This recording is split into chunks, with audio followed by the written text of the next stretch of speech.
Hi, I'm Funkagenda. Welcome back to, I guess what we dubbed the Funk Farm LA, which is my home studio here.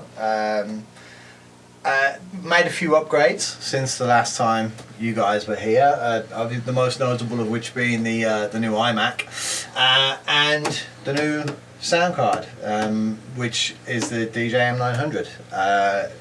Main reason I chose this is obviously because I use it week in, week out in the clubs. It's the one that I use on my rider, so it's great to have a reference point that sounds exactly like, you know, like the stuff that I'm going to use in the clubs.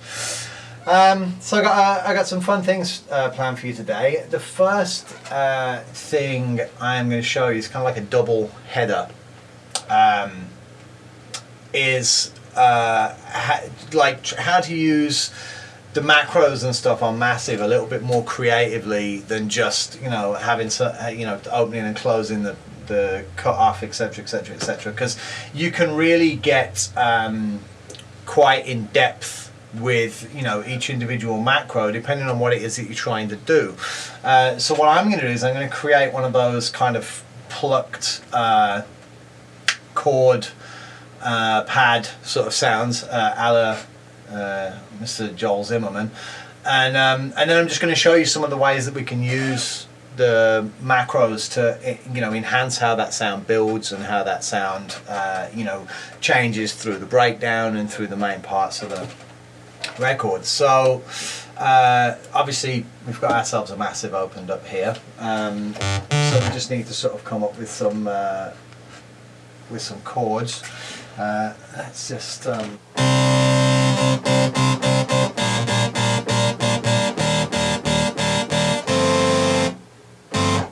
hit record and we'll see what comes out.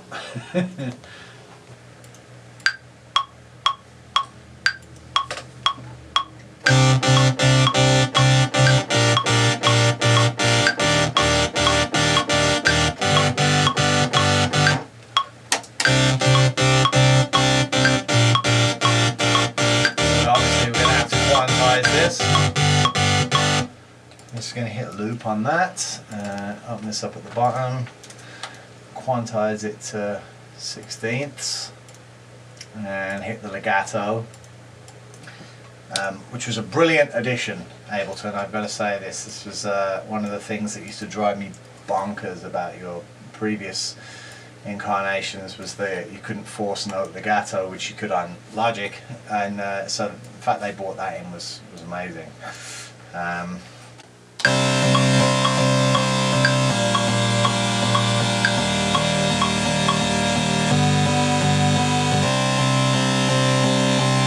So that's going to be like the basis for our sound. So we'll build the sound first. I'm sure most people know how to make these kind of patches, but for those that don't, I guess this is going to be kind of a tutorial in itself.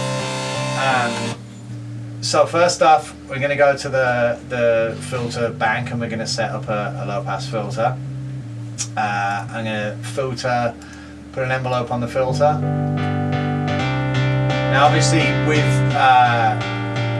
Massive's preset envelope that comes up, you already get that little bit of pluck, but I'm going to bring this right down and just pull the decay back a little bit.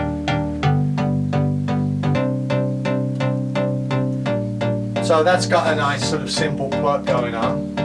Obviously we're going to go to the voicing and we'll put this up to maybe like 4, and I'm going to switch the pan position on. Now I used to always just flip this like either full one way or full the other way, but when I was in the studio with Adam Keir doing Drift, he was like, you know, when you do that it's fine because obviously you're getting it both from the, you know, from this speaker does this and this speaker does that, and together they sound like a stereo signal. But he said he always likes to mix it a little bit back in between, so you get some of the, you know, you get the parts sort of intermingling a little bit in the middle, and it just kind of creates a little bit of phase maybe and a little bit of thickening up of the sound and stuff. And I must admit, like, it does make a real difference from being hard each way to just having it kind of just a little bit there, just a tiny bit. So we're going to go with that. I'm going to switch the wavetable position modulation on as well. I'm just going to push that up a little bit so each of the unison parts is different. And then finally we're going to put the pitch cutoff on, and this is the thing that really kind of brightens it all up and separates the... So you can sort of hear that now. That's your kind of very sort of mouse-esque pluck synth. Now again, we're going to add a little bit of extra dynamic to this with the main envelope, which is on the reset at the moment. So we're going to pull the level down, and I'm just going to use the decay just to pick the amount of pluck that I want. So I want it nice and tight. And then we're just going to set the level of the decay, with the level of the sustain to about there. We'll put a little bit of reverb on the top.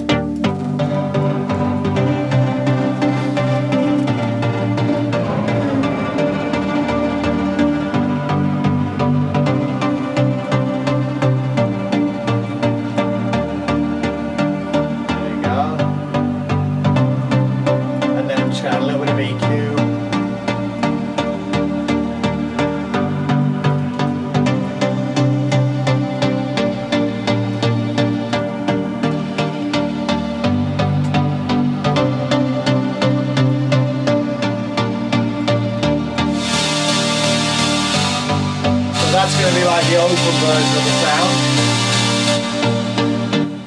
and then that's the filtered sort of plug version. That's a real basic, you know, that's how you can sort of just get the sound together and whatever. Now, most people, when it comes to the modulation of that sound, when it comes to you know, sort of building it up for you know, putting it into a build-up, or you know, sort of like opening it up and whatever, it's a very sort of static kind of process. You know, they'll just basically open and close the cutoff, and that'll be the, you know, what sort of brings the sound to sort of life and whatever.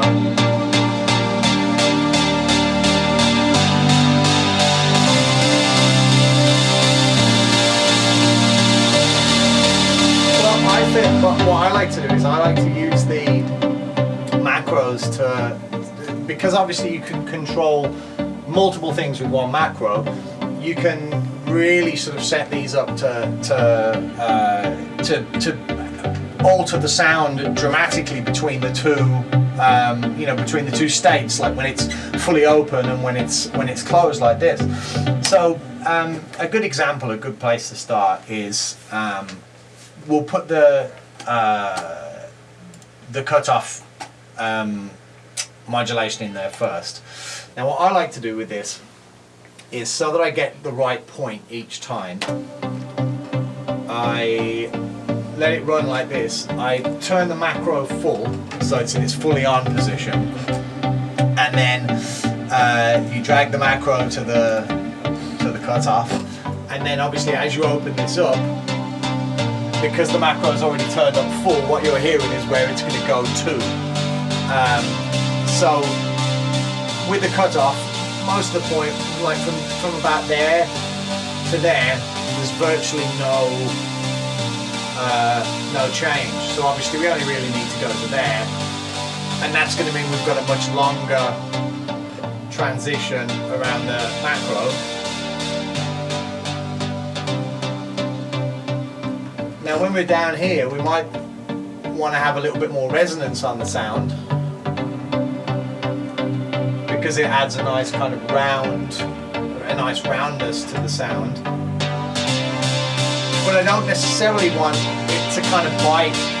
Like here when we're in the middle, that resonance is creating that really meow, meow, meow, meow. And I don't personally think that kind of works with this sort of sound. It's much nicer when it's flatter. So I'm going to open put the resonance here, and again turn the macro knob to full. I'm going to set the macro to pull the resonance back down again. So now when we turn it, we've got the bite there,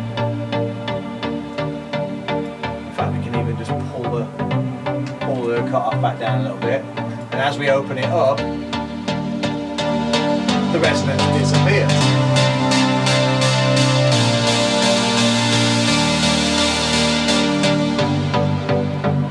So what else can we do? Well, you know, we know that as the sound becomes more open, the pluck is sort of like less distinguishable because you know, it's kind of like loud. So we could do one or two things. We could put more pluck on it as the sound opens up, so that when it's opened up here, you get a lot of pluck in the sound. Or if you don't want any pluck in the sound, you can kind of reduce it. So let's say if we want to put more pluck on the sound, so we can drag this to the sustain level. So you can hear that the pluck is very defined now, but as I close that down, it goes back to its original state. Another thing people like to use to make the sound really big is white noise. So when that's open, we could always add like a little bit of white noise into the sound, which kind of, you know, automatically sort of brightens it up. But you don't necessarily want that like running all the way through. You might not want it there because it's just going to muddy up the filter signal. So again, I'm going to open it up. I'm going to pull this down. I'm going to just drag the white noise until it's where I want it to be. And another cool thing is, if you want to kind of create a build-up kind of noise, you can always tell the macro to also control the color of the white noise. So we can sort of go right down here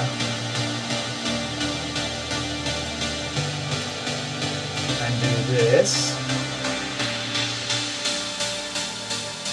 And now just the turn of one macro,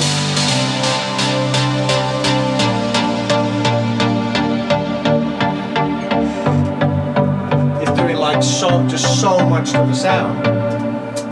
Another cool thing you can do is, if say you want to come from a really, you want the breakdown to be really small, like so. Let's pull the cutoff right down. Say we don't even want that much pluck on this part of the sound. We want the pluck to almost kind of disappear. So with the same macro, I'm just going to go back to remember the envelope that we set up for the pluck, and I'm going to pull the level down. So I mean, that's like really, really small. But obviously, because it's so small now, we probably need a little bit more decay on it. So we're just going to do this, but I'm going to use the macro to take us back to the original sound as the macro opens up.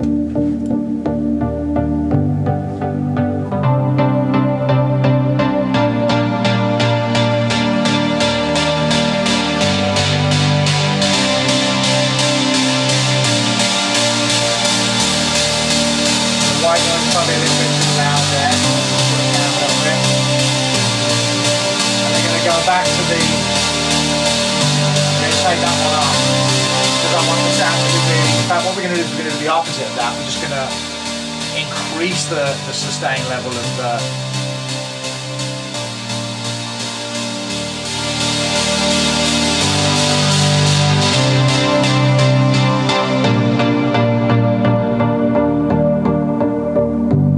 What else can we do? Well, let's say maybe we could add more reverb when it's bigger. So if this is where we want the finishing point to be, here, let's take this to where we want it to be now,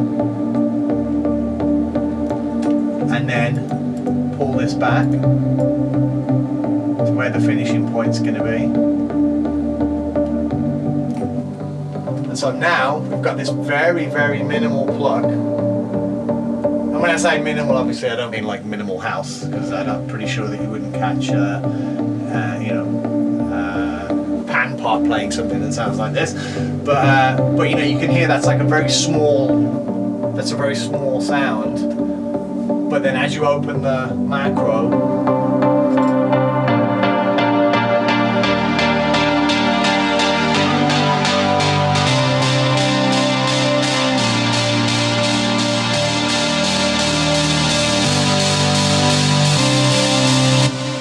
so that's just like some really simple ways of using, and you can keep adding to these. I mean, like I usually set up like 2 or 3 of these macros that all control multiple things, and you know, some will be for you know, purely for sort of build-up purposes, like some will I'll just use for build-ups and stuff. Some will be to add in extra, you know, sort of layers in the oscillator or whatever. So, you know, we can, if we wanted to have like an extra layer of an oscillator coming in here, you know, we can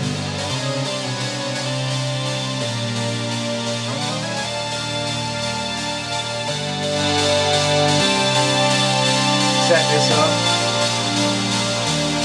take it right the way out.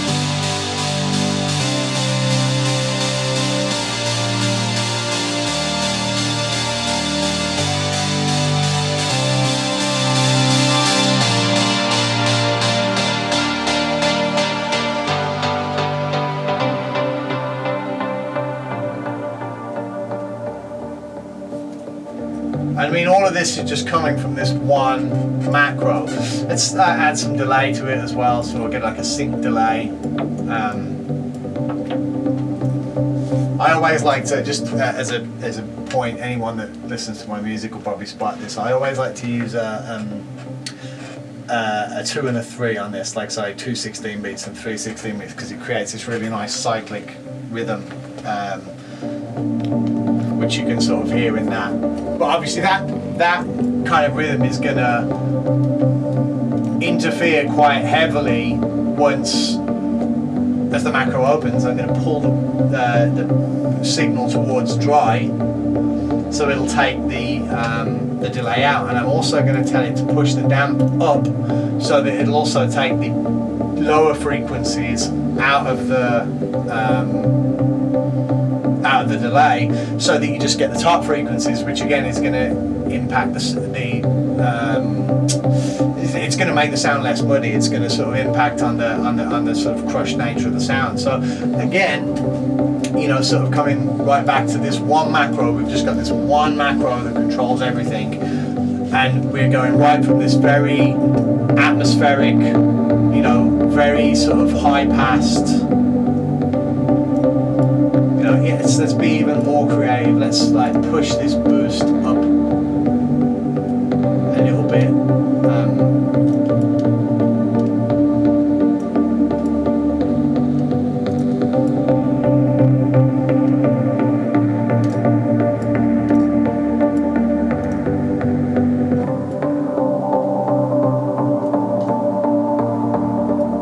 That take it down to the center.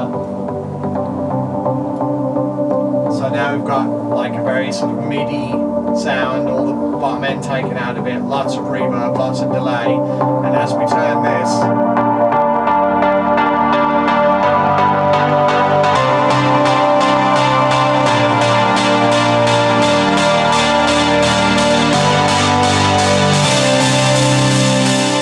it just completely morphs the sound into, you know, a sort of huge chord and whatever. And all of that's just done with one macro control. I wouldn't recommend putting this many parameters on one macro, just for the simple reason that, like, you know, you might have different periods in the track where, you know, you don't want to be, you know, in one of these middle sections. So, you know, like I'd set up maybe like 2 or 3 and have like a few grouped onto each one. And you can have, remember with Massive, you can have like one macro controlling sort of multiple things, but you can also have 2 or 3 macros controlling the same thing, you know, like obviously you've got 3 slots underneath these controls and stuff. So if you want one macro that's going to open the cutoff to a certain point, and you want another macro that's going to open the cutoff to an even more extreme point, or you know, you've got one macro that's going to open the sound up, and then another one that's going to control the extra oscillator that comes in and maybe the white noise or whatever, you know, you can do all of this.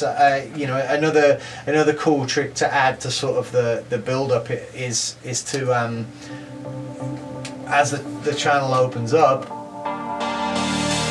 you can change the pitch cutoff as well. So like say if our bottom level here is 6, and that's the amount of unison that we've got. That's the amount of unison that we've got on the sound fully. If I change this to let's say 12, so it's like, you know, double what the initial thing is, I can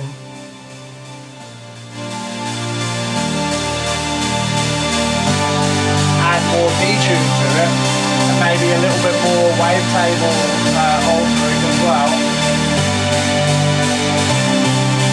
So you can hear that's making it a little bit more squarey.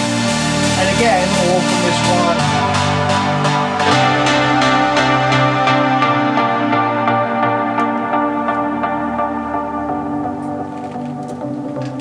You know, and I think like the cool thing about these macros is just a really good, really interesting way of altering the sound, so that you're not just doing the same thing. You're not just opening and closing the cutoff, and you're not just sort of like, you know, relying on presets. You know, obviously this, you know, we just built this from scratch in front of you, added all these macro things and stuff onto it, and there you've got a thoroughly serviceable sound.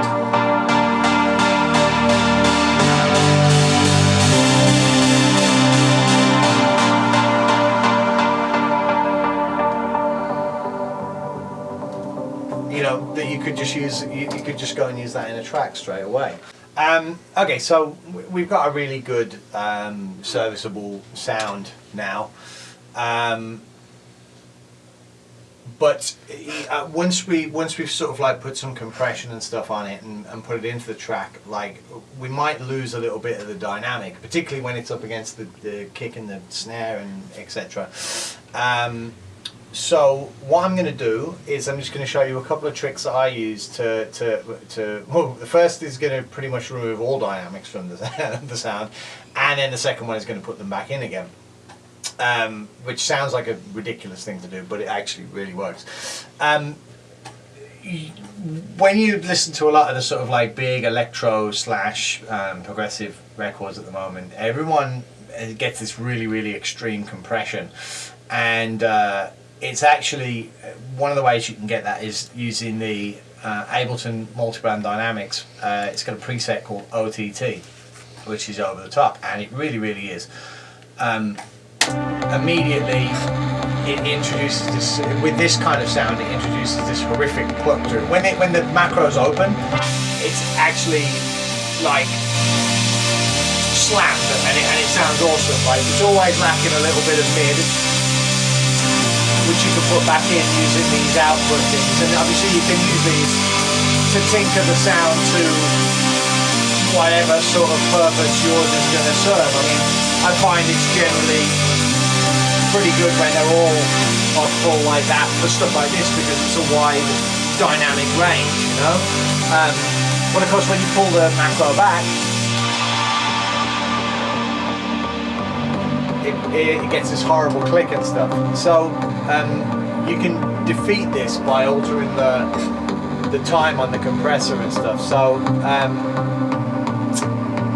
I'm going to open the timing up, I'm going to open the time percentage up like this way, so it adds a longer attack to the compressor, and obviously that's letting the pluck of this shine through a little bit more rather than, you know, the snap of the compressor. I mean, it's still very plucky, but then of course the next thing to do is to adjust the mix. So what I'm going to do is I'm just going to get it, let's leave this about 250, maybe 350, and I'm just going to put this on a 50%, mix. So you can hear like dynamically now that's very loud.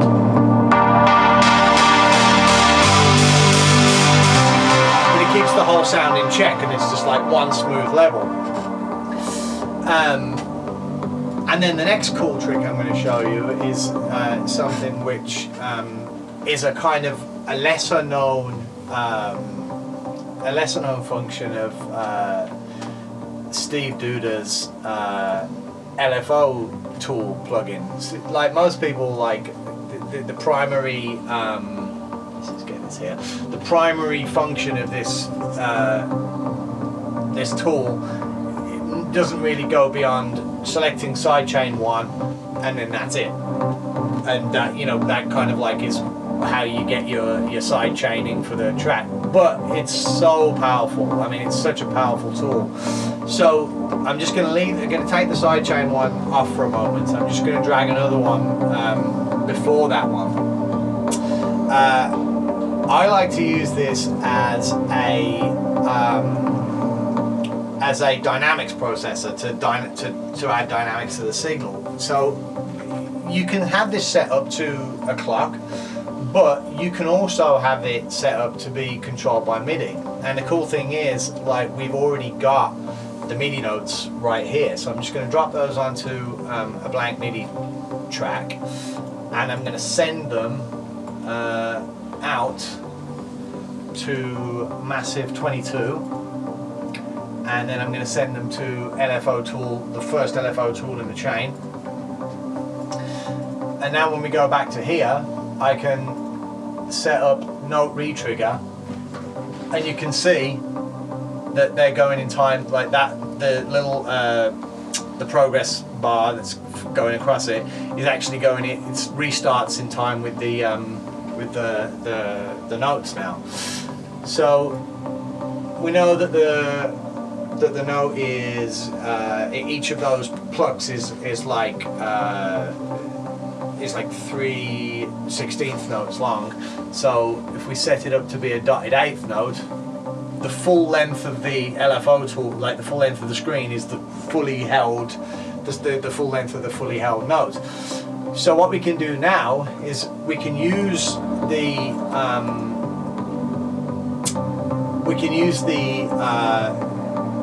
LFO envelope as a dynamics thing. So we can take the signal that's coming out of the OTT, so let's set it up at flat 100, and we'll put it on volume. Let's just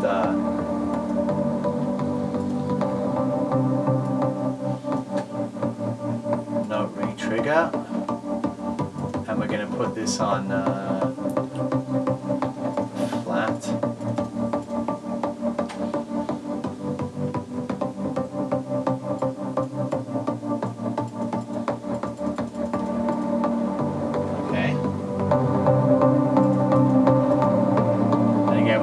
Change this to a dotted eighth, so you can see the notes now. So when it comes to these plucky sort of sounds, what you want to make sure is you have like a real nice fast attack on them, and then, you know, sort of curve the volume down a little bit. So if we just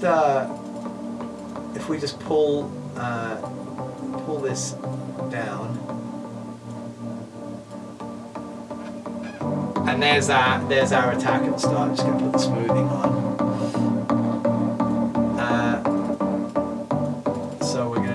Here, and now this is just the start of the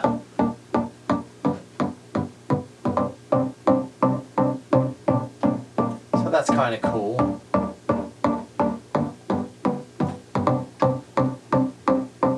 And then let's take this point up a little bit.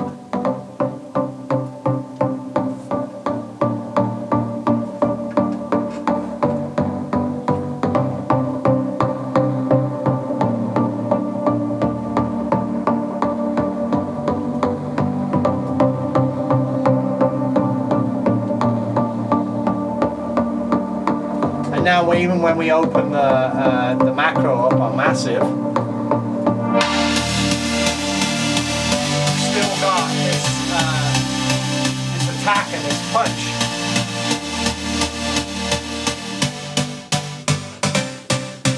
because each of the chords is triggering the LFO tool, and we can really sort of just shape the sound.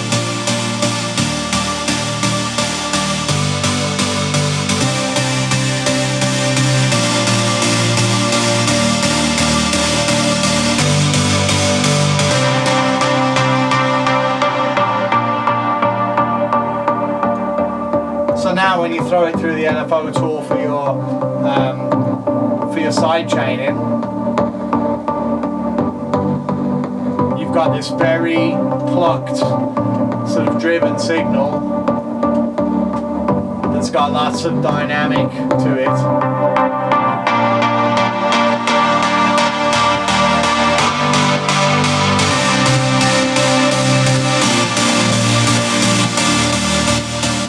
And lots of punch. So, you know, and so few people would think of using this like this, and you know, I mean, I can't credit myself with you know, being the person that came up with it or whatever. Like, Steve actually showed me, this is one of the things that he uses it for,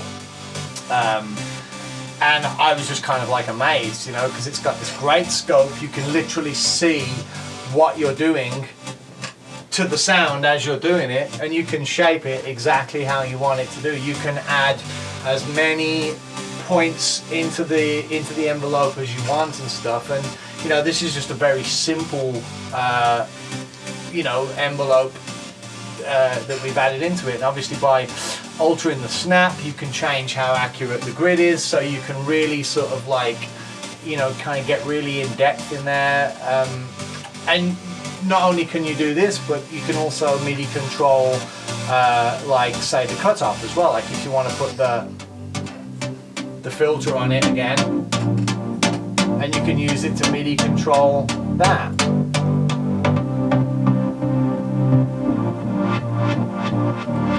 So again, all of that's being triggered from the same MIDI that you're using to play massive.